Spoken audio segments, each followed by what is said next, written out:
students, welcome to English online class. In today's class, let us learn the 9th lesson from part B or part 2, that is Consumerist Culture by Cherian Alexander. Cherian Alexander is an associate professor of English at St. Joseph's College, Bangalore. He has written widely on issues and themes relating to literature, culture and ecology. Dear student, what is this consumerist culture? It is purely related to the present situation or present day culture of the people. Okay, not only in India but elsewhere in the world. The people have become the mindless consumers. Why? Because they do not think what is necessary to them and what is not necessary to them, but just they like to buy, they like shopping, people like shopping. So based on that, Cherian Alexander has written an article, and that is we are reading today under the title Consumerist Culture. Before I start, let me ask you the questions which are raised by Cherian Alexander in his article. In that, what do you like? Whether you like the desi products or home products, or do you like those artificially colored flavored food and drinks? Here the first thing he discussed or he asked is whether you like tender coconut water or Pepsi Coca-Cola. Which one do you prefer if you are offered both? So dear students, earlier our ancestors, they used to drink only the natural drink. For example, coconut water, then lemon juice or buttermilk. All these kinds of healthy drinks they used to drink. But nowadays, a decade ago, we have started to consume the colored and flavored drink. That is, for example, Coca-Cola, Pepsi, Orange. All those drinks which will be in the bottle with a beautiful attractive color, and we prefer that itself, though we know that that is dangerous for the health or dangerous for the digestive system, but still we prefer that, and later we pay for it. Then next question he asked whether you like bhel puri or burger. Which one do you like? And you just decide what is your choice and why you make that choice. That also you decide. I am not saying that everyone likes those artificial food, but still most of the people, they like artificial food and drinks. And this is one more question. This I hope most of dream is this only. What is that? Working in India or in America? Of course, everyone likes to work in America. Why? Because you can become rich. In India, if you work, you have to work a long time to become rich. And if you work in America, definitely within a short time, you can become rich. Why? Because India's rupee is lesser than American dollar. That's why the value of Indian rupees is less, but American dollar is more. That's why people like to work in foreign countries. Our students or from our country, there are so many intelligent, talented and innovative students are there, and in all the fields. But do they like to work in India and do they like to help their mother country? No, they want to become rich. I am not saying all. There are some people, there are some students, there are some people, they like to work in India and they like to and they wish to help their mother country. But most of them are not. Most of the people, they are not. They like to make money so that they are going to the foreign countries and then they give their dedication or they give or they exhibit their talent and they make money and they do not do anything to their mother country. Then the next fourth option or fourth question is whether you like chapatis with Indian veg dish or pizza. So what is the difference between a pizza and a chapati with the Indian veg dish? So with the chapatis, you can use any kind of veg dishes and you can make it a yummy breakfast or yummy food and you can eat. And what is special in pizza? Of course, there are vegetables are used but used in a different way, cooked in a different way, and some of the ingredients are used which are different from a local or a desi food. So people like pizza, right? Though it is costly, people like to have that. What is cheaper and which is good for the health, people do not prefer that, but they like the foreign culture, foreign food, everything they like to or they want to follow the foreign countries and they neglect our mother culture or practices. So what happens with that? We can become hi-fi, we can become like foreigners, but what about our culture? No, it won't change, right? Because according to the places, the people they had started their practice. Do they practice our practices? No. Then why we have to practice others?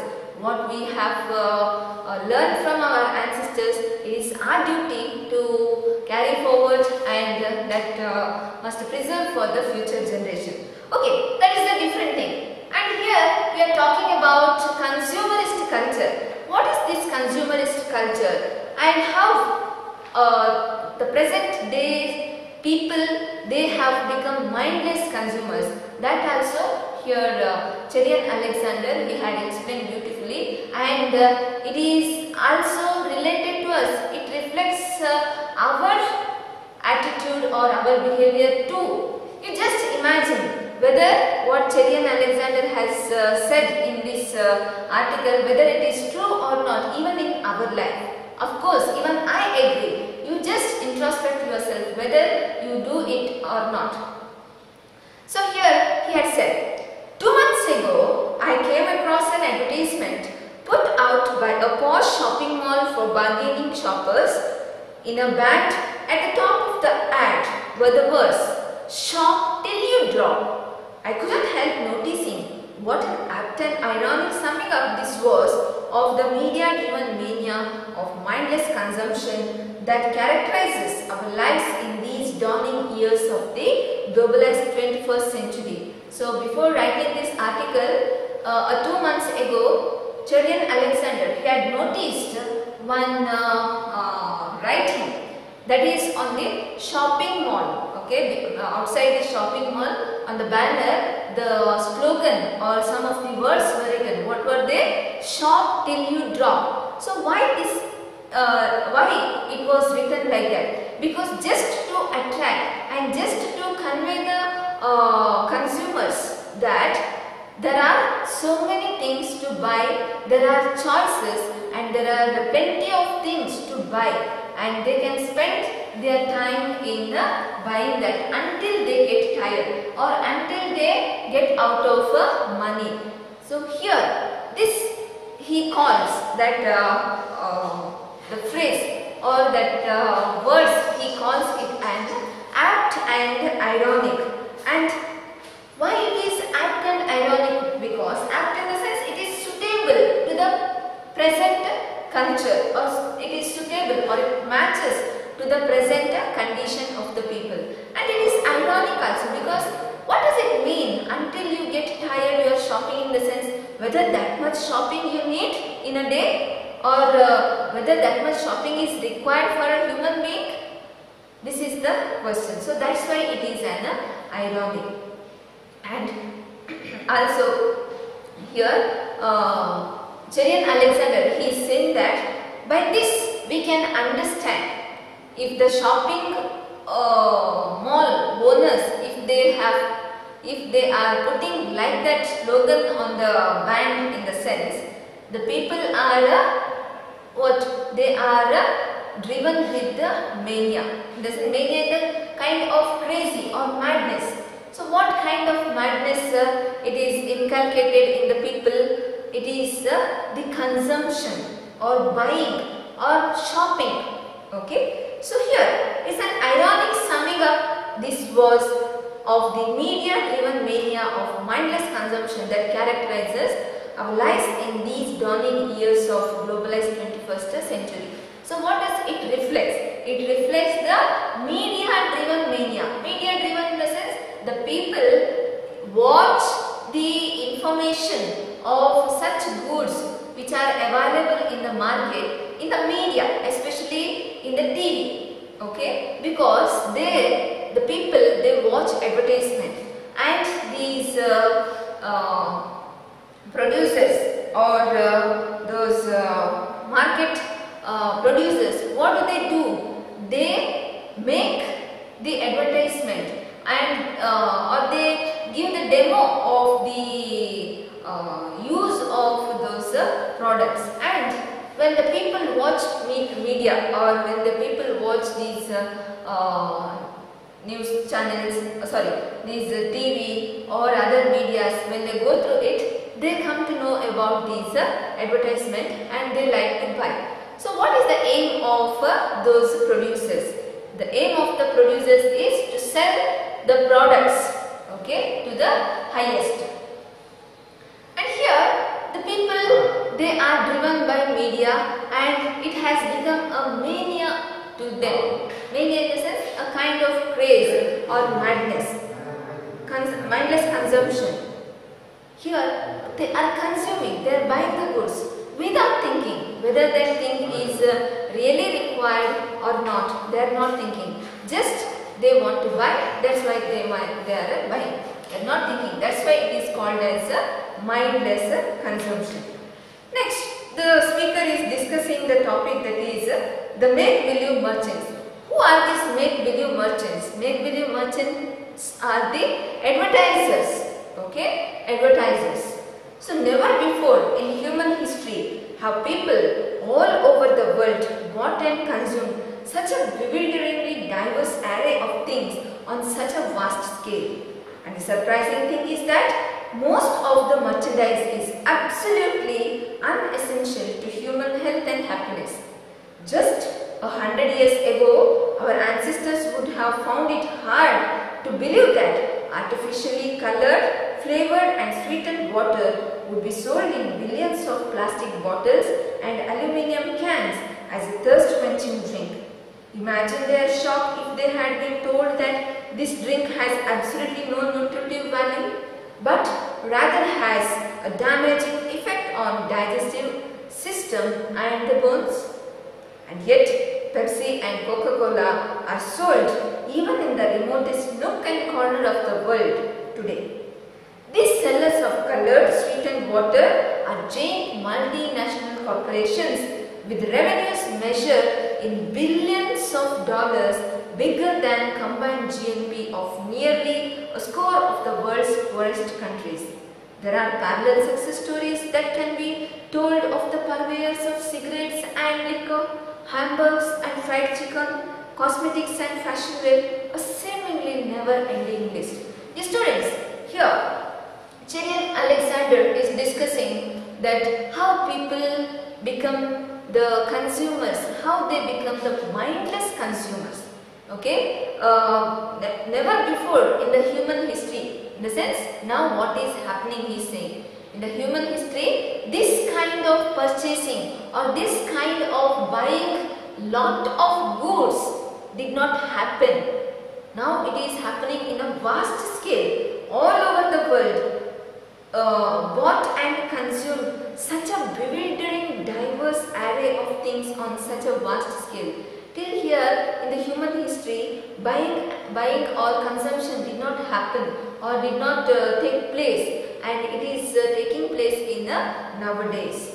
And the surprising thing is that most of this merchandise in the sense goods for sale, and whatever we are buying, that is absolutely unessential. That is not at all required in our life. But what is happening?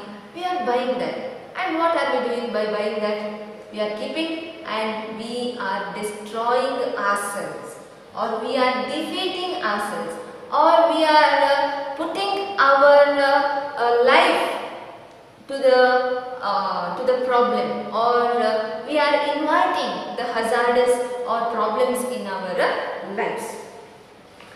And the surprising thing is that most of the merchandise is absolutely unessential to human health and happiness. Just 100 years ago, our ancestors would have found it hard if our ancestors would have known that the artificially colored flavored water, which are considered as a thirst quenching drink, this Pepsi, Coca-Cola and all those colored water, that was considered as a thirst quenching drink. Thirst you can satisfy with these drinks, and our ancestors, they did not know. And not only about these drinks I am saying, but most of the things, using things such as oil, or someone came and said, if you use coconut oil, then you will get cholesterol, that, this and all. Use sunflower oil, use olive oil. What is the use of this? And now the doctors are saying, what? Coconut oil is the best oil, right? So all those unnecessary things we started to buy, and we started to neglect what is purely available and which is good for our health, that we started to neglect. And here the people, our ancestors also, in the sense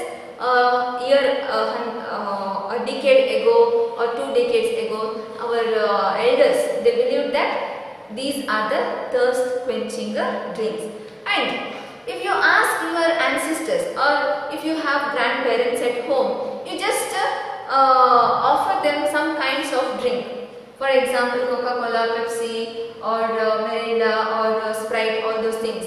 Which one they prefer? They prefer Sprite, and they think that if they drink, then the digestion will be good.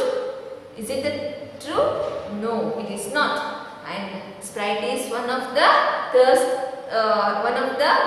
chemical mixed drink, and it's not good for anyone's health. And if they had come to know about the damaging effect of these colored flavored water drinks, what would happen? And to the effect here, what happened? Most of the bottles, or most of the products sold even in the nook and corner of the villages.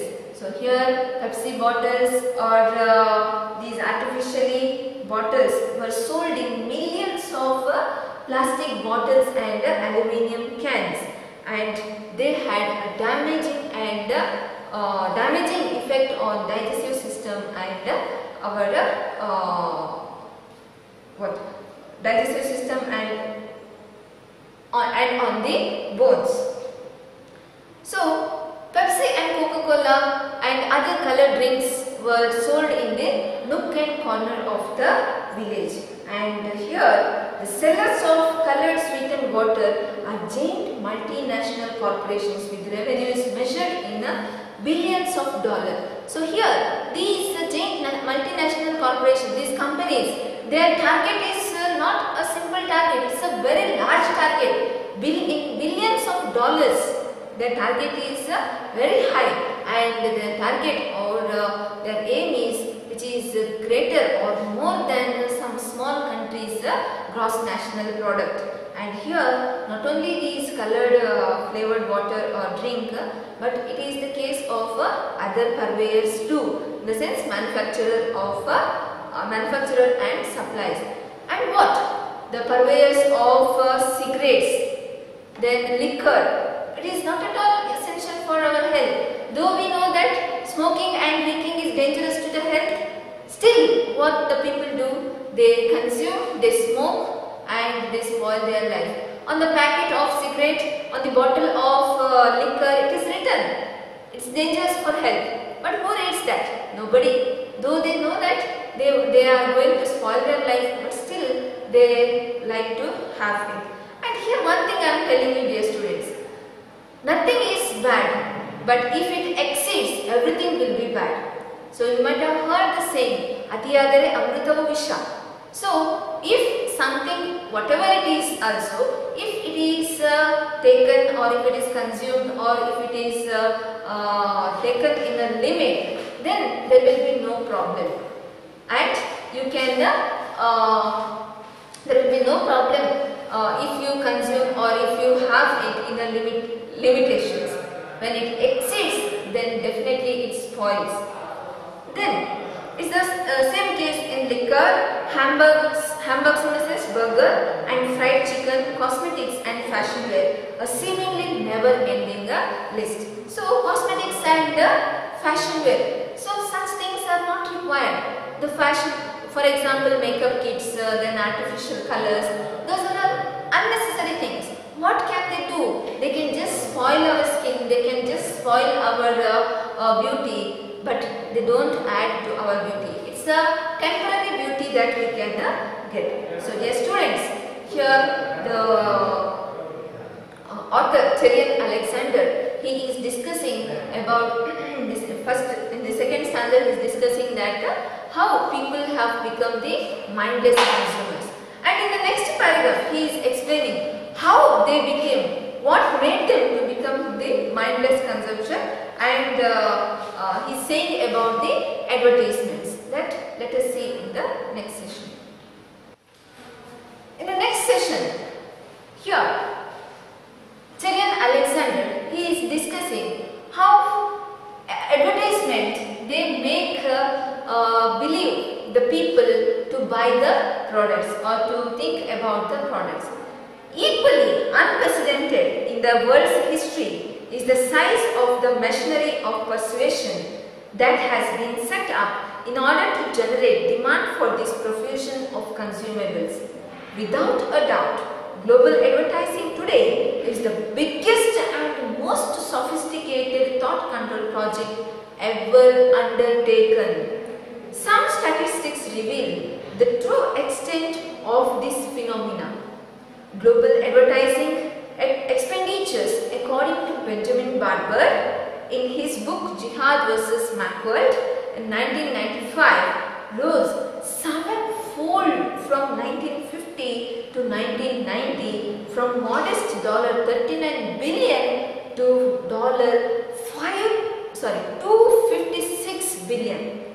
Barber adds that per capita global spending went up from $15 in 1950 to nearly $50 in 1996.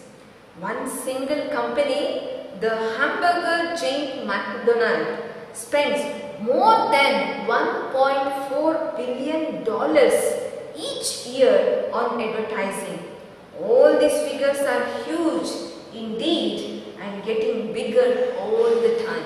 So here, how in the history of human, it was not happened buying a lot of things. The same way here in the world's history, it never experienced the size of the machinery persuasion that has been set up in order to generate demand for this profusion. So machinery of persuasion in the sense make believe, or the advertisement that has been set. Why? In order to generate the demand. What is the aim of advertisement? The aim of advertisement is to generate the demand of the profusion of consumables. Profusion in the sense the large amount of consumables, the buyers. Okay, so buyers of the things. So what is the aim of advertisement? To generate the demand for the profusion of consumables, in the sense to increase the number of buyers. Without a doubt, global advertisement today is the biggest and most sophisticated thought control project. So without any doubt, what these advertisements they do? They control our thoughts. Okay, they control our thoughts. For example, when they give the advertisement of cosmetics, for example, let me take Fair and Lovely. They say what? Now it is Glow and Lovely, and your skin will glow. You can contest in any of the beauty contests. And about Santur, if you use Santur, your age will not be make out. So they make us to believe. There are so many examples. If you eat kurkure, you can enjoy the day. And if you eat some chocolates, if you drink some colored flavored drink, then you will get different ideas, innovative ideas. So there are so many advertisements. So they control our thoughts. While and we watch that, what do we think? If we drink or if we take, if we use that, definitely even we can become like that. So without thinking, what are we doing? We are becoming the consumers of that. And here it is said, without a doubt, global advertisement thing today is the biggest and most controlling thought control project that never ever undertaken. Some statistics reveal. So there are some data or statistics was given, and it is said how much the companies or the producers they are spending on these advertisement. It's a large amount of money was spent on advertising. Why? Because it is only the way can bring the people to buy the goods. It is only the way to bring the consumers to the market. And here it is said, Benjamin Barber in his book he had stated that nearly sevenfold from 1950 to 1990 in 40 years, sevenfold increase in the money, or it is increased the spending or giving the money for making advertisement. And the per capita global spending went up to $15 in 1950 to nearly $50 in 1966. One single company, that is what the hamburger Giant McDonald company, that was spending $1.4 billion per year on advertisement. In the sense, just imagine how much customers they might have got. So this is the the advertisement they are meant, and the advertisement is also called as the thought controller project. It is obvious then that unimaginably vast amounts of money and enormous resources are being spent worldwide in an all-out effort to persuade people to become buying machines, incapable of figuring out how much of all that stuff they really need. Shopping has become more than a need. For an increasing number of people today, it has become the chief form of entertainment and obsessive compulsion. They have little control over, and very often an end in itself. In a recent survey conducted in the United States, it was discovered that most Americans spend roughly half their leisure time watching television and the other half, no marks of guessing, at these shopping malls. Of course, the connection between the two activities is self-evident. Television commercials provide the theory which can then be acted upon in the shopping malls. Dear students, here it is said that it is obvious then that unimaginably vast amount of money and enormous resources are being spent worldwide in an all-out effort to persuade people to become buying machines. So all over the world, enormous money, lot of money and enormous resources they are spent. Why? Even not only in one country but worldwide they are spent. Why? Because just to put an effort to persuade, to make believe the people to become the buying machines. Okay, what does the machine do? Machine do the work without any intention. If it is assigned to do, of course it will do. Without any intention, it doesn't know whether it is good or bad, right? So the people have become the buying machines. Without thinking, they spend their money on the useless things. And here Cherry Alexander is saying, shopping has become more than a need. We need shopping, but it should not exceed. We should have the we must have some hopes, but we should not have the greed. Okay. Then, shopping has become more than a need. For increasing number of people today, it has become the chief form of entertainment. So how it is a chief form of entertainment? Going to the shopping and just spending time? is one of the form, or it is the chief form of entertainment. If you want to pass your time, if you are feel bored at home, what do? You like to go to shopping. Whether you buy or not, you are not bothered about it. Just you go there, and there are so many shopping malls.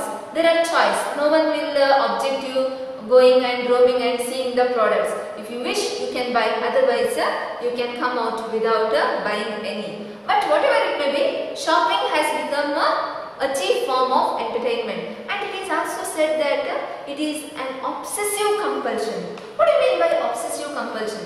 You feel it to do again and again. You won't feel it bored, and you like to do again and again. That is called obsessive compulsion. And people will not feel bored of going to the shopping. Why? Because you can see colorful things there, and it will be interesting to find those things, and also you will be thrilled to have those things with you. So nobody likes or nobody feels that shopping is boring.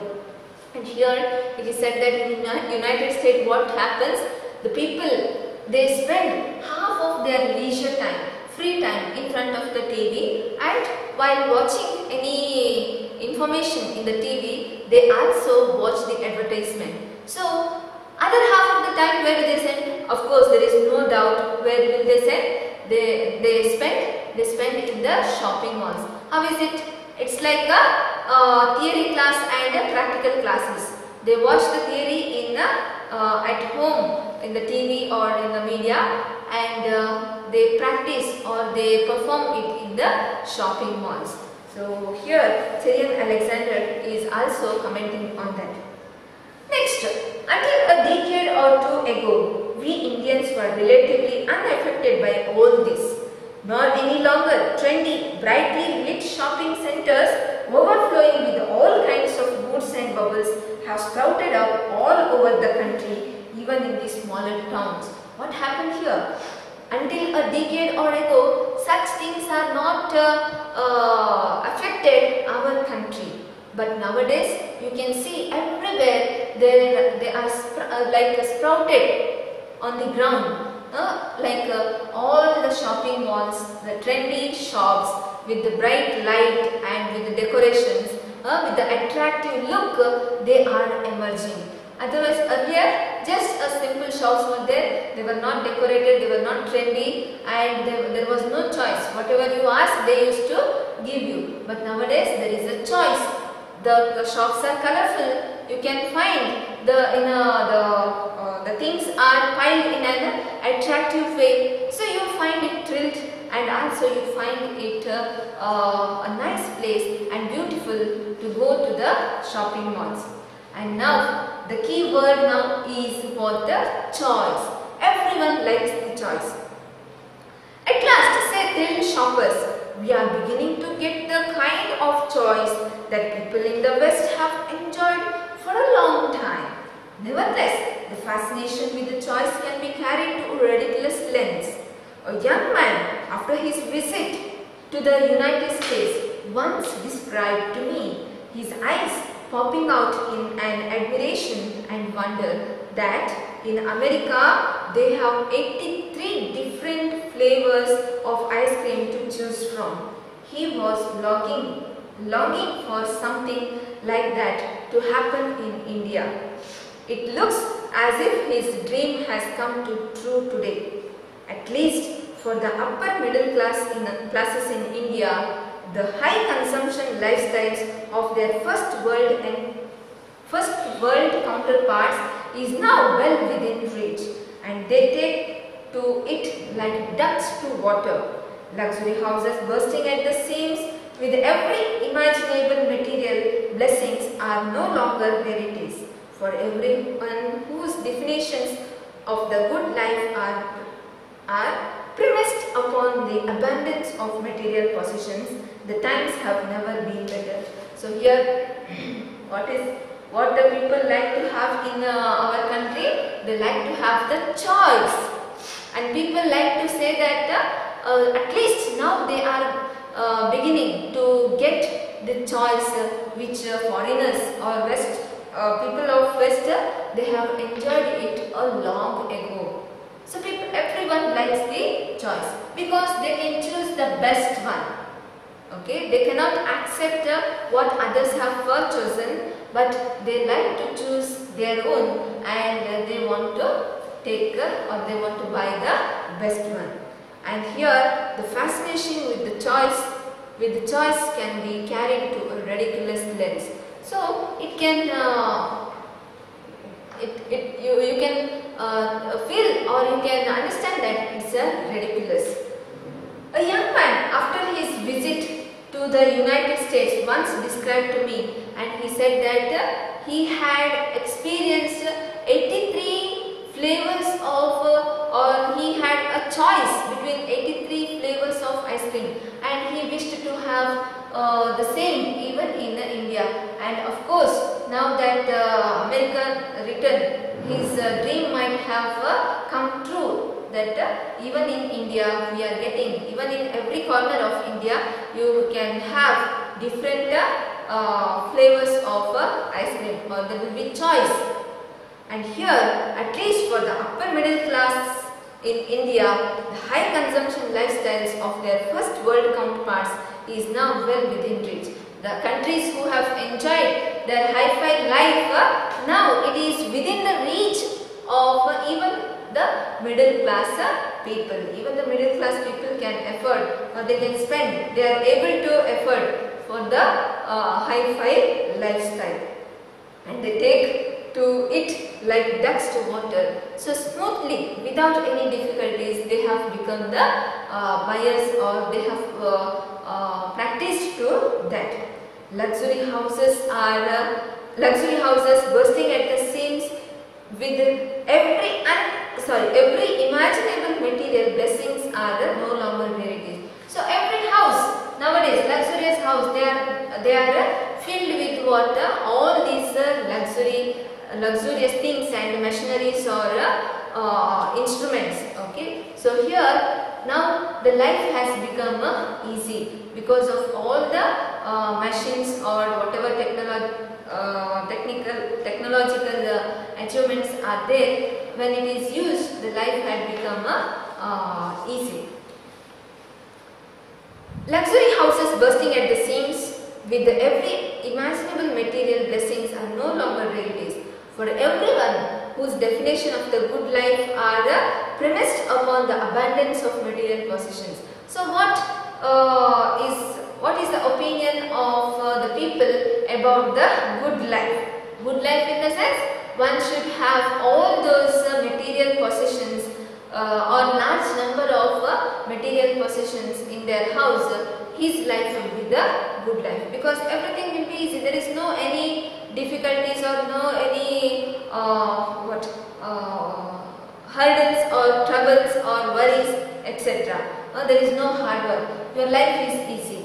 So whether these are the things, they make our life easy, they can make our life easy, but at the same time they can spoil our life too. Why? Because if there is no exercise to the body, definitely the body is not going to work for a long time. Soon the body will stop its function.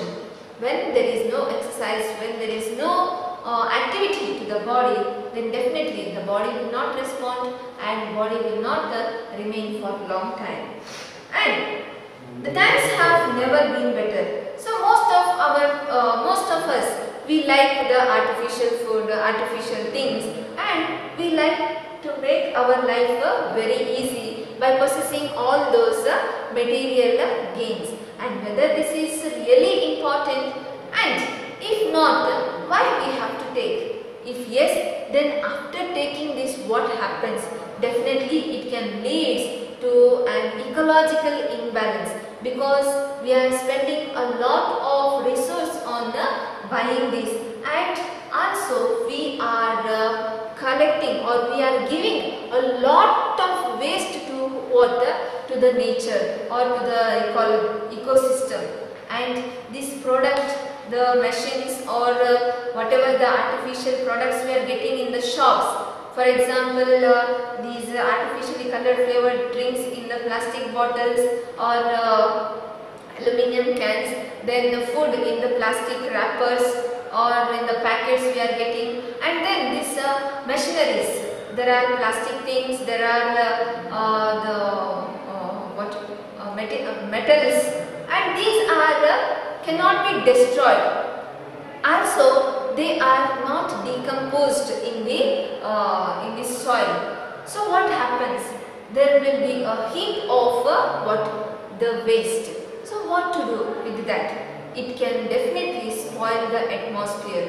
It can definitely spoil the life of human beings. Also the other creatures also. So that is also here Cherian Alexander is discussing in his poem. In his article. And then next he is discussing the tragic comedy of development. What is this tragic and comedy? Yes, the development we can say that is in one side it is comedy, or it is you can see that it's a comedy, and this another side you can treat as a tragedy of our country. So here, whatever happens in the name of development, it is not the real development. It is not the true concern of the society, but just it's a selfish act of the politicians and some of the private sectors or some of the businessmen. What is that? Let us see in the next class. Thank you.